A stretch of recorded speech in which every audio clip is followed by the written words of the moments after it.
Hello விஸ் அனைவருக்கும் வணக்கம். பங்குனி மாத ராசி பலன் 2024. துலா ராசிக்கு பங்குனி மாதம் எப்படி இருக்கும்? துலாம் ராசிக்கு பங்குனி மாதம் முழுவதுமே எதிரி, கடன் மற்றும் நோய்களை குறிக்கும் 6ஆம் இடன மீனராசியில் சூரியன் மற்றும் ராகு சேர்க்கை நடக்கிறது. குருவின் பார்வை, புண்ணிய வீட்டில் சுக்கிரன் ஆகியவை குடும்பத்தில் மகிழ்ச்சிகரமான சூழலை கொண்டு வரும். அதிகாரத்தில் இருப்பவர்களின் உதவி கிடைக்கும். எதிர்பார்க்கும் மாற்றங்கள் கிடைக்கும். துலாம் ராசிக்காரர்களுக்கு பங்குனி மாத கிரக நிலையை வைத்து கணிக்கும் பொழுது 3 கிரகங்கள் ராசிக்கு 6ஆம் இடன அத்தமஸ்தானத்தில் செஞ்சிருக்கிறது. அதேபோல 3 கிரகங்கள் பூர்வ புண்ணிய ஸ்தானத்தை குறிக்கும் 5ஆம் வீட்டில் செஞ்சிருக்கிறது. ராசிக்கு 7ஆம் இடன திருமண வீட்டில் குரு பகவான் பங்குனி மாதம் முழுவதும் இருக்கிறார். துலாம் ராசிக்கு பங்குனி மாதம் முழுவதுமே எதிரி, கடன் மற்றும் நோய்களை குறிக்கும் 6ஆம் இடன மீனராசியில் சூரியன் மற்றும் ராகு சேர்க்கை நடக்கிறது. குருவின் பார்வை, புண்ணிய வீட்டில் சுக்கிரன் ஆகியவை குடும்பத்தில் மகிழ்ச்சிகரமான சூழலை கொண்டு வரும். அதிகாரத்தில் இருப்பவர்களின் உதவி கிடைக்கும். எதிர்பார்க்கும் மாற்றங்கள் கிடைக்கும். துலாம் ராசிக்கு 4ஆம் இடன மகர ராசியில் செவ்வாய் உச்சம் பெற்று சஞ்சரித்து வந்த நிலை மாறி கும்பராசியில் செல்லவிருக்கிறார். கும்பராசியில் ஏற்கனவே சனி பகவான் இருக்கிறார். சனியுடன் செவ்வாய் பங்குனி மாதம் முழுவதுமே சஞ்சரிக்கிறார். ஜோதிட சாஸ்திரப்படி சனி மற்றும் செவ்வாய் இரண்டுமே எதிர் கிரகங்கள். எனவே இந்த 2 கிரகங்களின் சேர்க்கை அசுப பலன்களை ஏற்படுத்தக்கூடிய தன்மை கொண்டது. உங்கள் ராசிக்கு குடும்பம் மற்றும் திருமணம் ஆகியவற்றை குறிக்கும் செவ்வாய் பஞ்சமாம் வீட்டில் சனியுடன் சேர்க்கை பெற்றிருப்பது அவ்வளவு சிறப்பானது அல்ல. உடன்பிறப்புகளுடன், கணவன் மனைவியுடன் சிறு சிறு பிரச்சனைகள் ஏற்படும். சொத்துக்கள் பிரச்சனையில் இழுபறி ஏற்படும். குழந்தைகள் ஆரோக்கியம் மீது கவனம் செலுத்த வேண்டும். இது துலாம் ராசிக்கு புதன் பயிற்சி. ஏற்கனவே புதன் பகவான் மீனராசியில் நீச்சம் பெற்று சஞ்சரித்து வருகிறார். நீச்சம் என்பது வலிமை இழந்த நிலையை குறிக்கிறது. மார்ச் மாத கடைசியில், அதாவது பங்குனி மாதத்தின் மத்தியில் வலிமை இழந்த புதன் பகவான் வக்கிரமாகி பின்னோக்கி செல்ல இருக்கிறார். பாக்கியம், விரயஸ்தானத்தின் அதிபதியான புதன் பகவான் நீச்சமடைந்திருப்பதும் வக்கிரமாவதும் நல்லதல்ல. தந்தை வழியில் ஏதேனும் பிரச்சனைகள் ஏற்படலாம். எந்த முடிவையும் எடுக்க முடியாது. இந்த அமைப்பு உங்களுக்கு விபரீத ராஜயோகமும் ஏற்படுத்துகிறது. எனவே எவ்வளவு செலவு வருகிறதோ அதற்கேற்ப வரமும் இருக்கும். துலாம் ராசிக்கு குடும்பம்.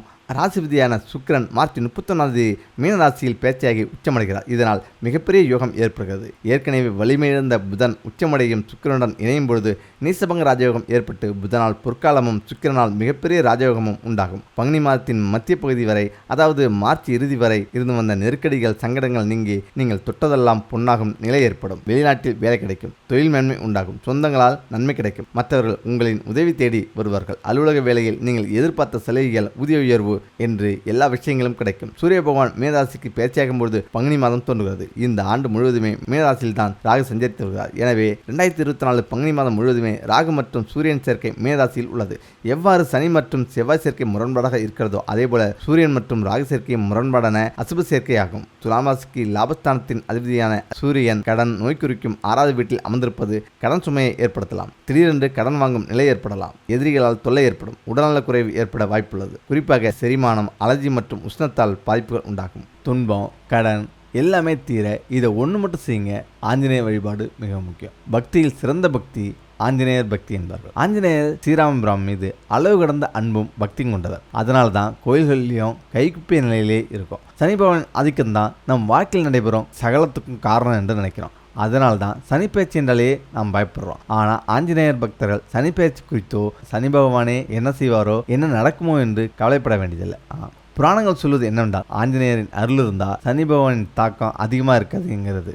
ஆகையால தான் சனிக்கிழமையில் ஆஞ்சநேயர் வழிபாடு செய்வது என்பது மிகவும் விசேஷ பலன்களை தரக்கூடியது. சனிக்கிழமை அன்று ஆஞ்சநேயரை வழிபடுவது சகல எதிர்ப்புகளையும் தவிடுபொடியாக்கிவிடும். ஒரு சமயம் ஆஞ்சநேயருக்கு சனி பிடிக்க வேண்டிய காலம் வந்தது. அப்போது சனீஸ்வரன், உன்னை பிடிக்க வந்திருக்கிறேன், உடலில் ஏதேனும் ஒரு இடங்கொடு என்றார். அதற்கு ஆஞ்சநேயர், என்னை தற்போது சீதாதேவியை மீட்க சேதுபந்தன பணியை மேற்கொண்டு வரேன், பிறகு என்னை பிடித்துக்கொள் என்றார். அதற்கு சனீஸ்வரன், நான் சரியான காலத்தில் ஒருவரை பிடித்து சரியான காலத்தில் விலகுபவன், காலதேவன் நிர்ணயித்த விதியை மீற முடியாது என்று கூறி, உன் உடலில் எந்த பாகத்தை நாம் பிடிக்கலாம் என்று சனி பகவான் கேட்டார். பாறைகளில் ஸ்ரீ ராமஜெயம் என எழுதி தோல்ல சுமந்து காலால் நடந்து கடலில் போடுவதால் இங்கெல்லாம் பிடிக்க வேண்டாம். வேணுமென்னா உடலுக்கு தலையே பிரதானம் என்பதால் என் தலை மீது அமர்ந்து கொண்டு உங்கள் கடமையை செய்யுங்கள் என்றார் ஆஞ்சநேயர். இதுவரை ஆஞ்சநேயர் சுமந்த பெரிய பாறைகளின் பாரம் தற்போது ஆஞ்சநேயரின் தலையில அமர்ந்திருந்த சனீஸ்வரன் சுமக்க நேரிட்டது.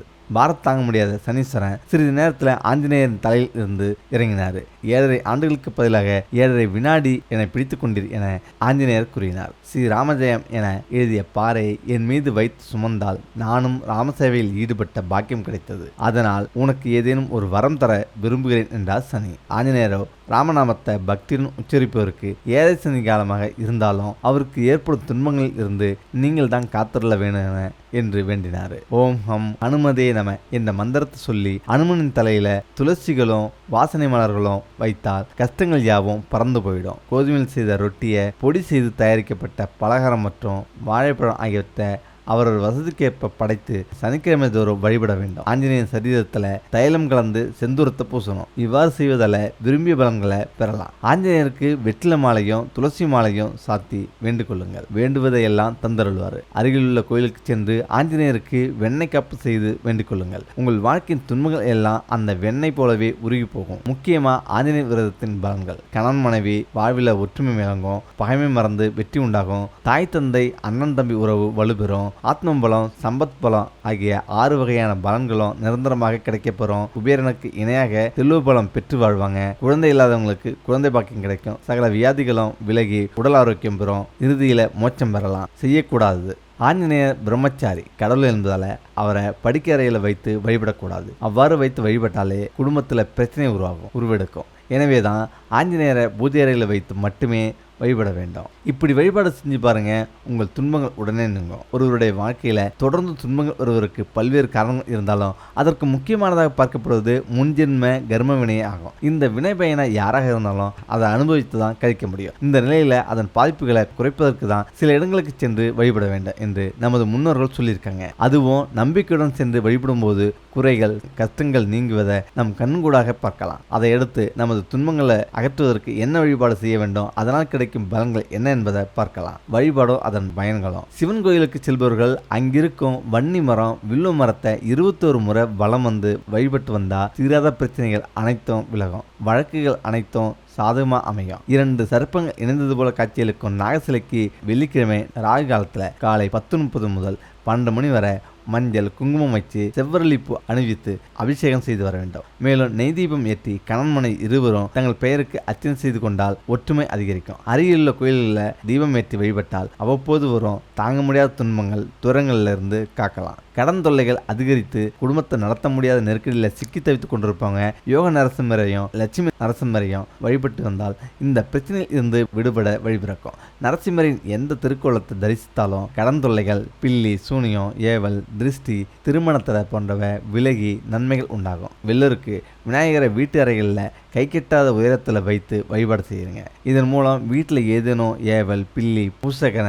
சேஷ்டைகள் இருந்தால் அவை அனைத்தும் விலகிடும். பெருமாள் கோயில்களில் இருக்கும் மங்களத்தாழ்வார்கள் சன்னதியில் 48 நாட்கள் தொடர்ச்சியாக நெய் தீபம் ஏற்றி 12 முறை வலம் வந்து வழிபட்டா தொழில் மேம்படும், வழக்குகள் சாதகமாக முடியும். அத்துடன் 21 செவ்வாய்க்கிழமைகளில் நெய்தீபம் ஏற்றி வழிபட்டு வந்தால் கொடுத்த கடன்கள் வசூலாகும். சிவபெருமானின் 64 வடிவ மூர்த்தங்களில் ஒருவராக இருந்து வரும் பைரவரின் சன்னதியில் 3 செவ்வாய்க்கிழமை தொடர்ந்து நெய்தீபம் ஏற்றி சகசரநாம அர்ச்சனை செய்து வந்தால் கடன் தொல்லைகள் நீங்கி நிம்மதி பிறக்கும். திங்கட்கிழமை வழிபாடு சிவபெருமானுக்கு உகந்தது என்பார்கள். ஆகையால அன்று வழிபட்டு வந்தால் விரைவிலேயே வாழ்வில் நல்ல ஒரு நிலையை அடையலாம். ஜாதகத்தில் சனி பகவானின் பாதிப்பு இருந்தால் பாலாபிஷேகம் செய்து அர்ச்சனை செய்து வழிபட்டால் அந்த பாதிப்புகள் விலகும். அதே போல சனிக்கிழமையில் சனி பகவான் சன்னதியில் தேங்காய் உடைத்து 2 மூடிகளிலும் நல்லெண்ணெய் ஊற்றி தீபம் ஏற்றினாலே சனி தோஷம் நீங்கும். நவகிரகத்தில் இருக்கும் சுக்கிரனுக்கு வெள்ளிக்கிழமைகளில் அகல் விளக்கில் கற்கண்டு போட்டு அதில் நெய்தீபம் ஏற்றி வழிபட்டால் கணவன் மனைவி இடையான கருத்து வேறுபாடுகள் மறையும். பிரதோஷ காலத்தில் ரிஷி பாருடு மூர்த்தியாய் விளங்கும் சிவபெருமான பார்வதி தேவியிடம் வழிபாடு செய்து வந்தால் 1000 அசுவமேத யாகம் செய்த பலன் அடையலாம். ஈசானிய மூலையில ஈஸ்வரனுக்கு காட்டப்படும் தீபாரதனையை கண்டு வணங்குவது நோய் நொடிகளையும் வறுமையையும் அகற்றும்.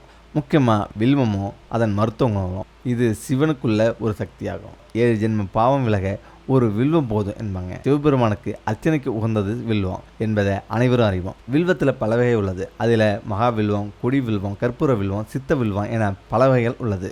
குறிப்பாக 3 இதழ் கொண்ட வில்வ இலையை பூஜைக்கு பயன்படுத்துகிறோம். 5 மற்றும் 7 இதழ் உள்ள வில்வ மரங்களும் உள்ளது. பூஜைக்கு பயன்படுத்துகிற வில்வத்தை சூரியன் உதயத்துக்கு முன்னதாகவே பறித்து வைத்துக் கொள்வது நல்லது. வில்வத்துக்கு நீர்மால்யம் கிடையாது என்பதால் சிறிது தண்ணீரை வில்வத்தில் தெளித்துவிட்டு பூஜைக்கு பயன்படுத்தலாம். தினமும் சிவனுக்கு வில்வம் சாத்தி அர்ச்சனை செய்து வழிபடுவது சிறப்பு. மகா சிவராத்திரி நாளில் வில்வாஷ்டகம் பாராயணம் செய்து வில்வம் சாத்தி சிவனாரை தரிசித்தால் 7 ஜென்மத்து பாவங்களும் விலகும் என்பது ஐதீகம். வில்வ வழிபாடும் பயன்களும்: சிவபெருமானுக்கு பிரியமான பத்திரம் வில்வமாகும். ஒரு வில்வத்தினால பூஜை செஞ்சாலே அது லட்சம் சொர்ண புஷ்பத்துக்கு சமம். வில்வத்தில் லட்சுமி வசம் செய்கிறாள். மண்ணுலகில் உள்ள ஆன்மாக்களின் பாவங்களை போக்குவன ஈசனின் இச்சா கிரியா ஞானசக்தி வடிவமா ஈசன் அருளால பூமியில தோன்றியது வில்வம். எனவேதான் சிவனின் தலைவிருட்சம் ஆகும். இவ்விருட்சத்தை பூசிப்பவங்க சகல சக்திகளும் நன்மைகளும் அடைவாங்க. வில்வத்தின் பெருமையை சாஸ்திரங்கள் புராணங்கள் மிக தெள்ள தெளிவா விளக்கமா கூறுது. வில்வத்தின் 3 இலைகளும் சிவன் ஏந்தியுள்ள திருசூலத்தின் வடிவத்தையும்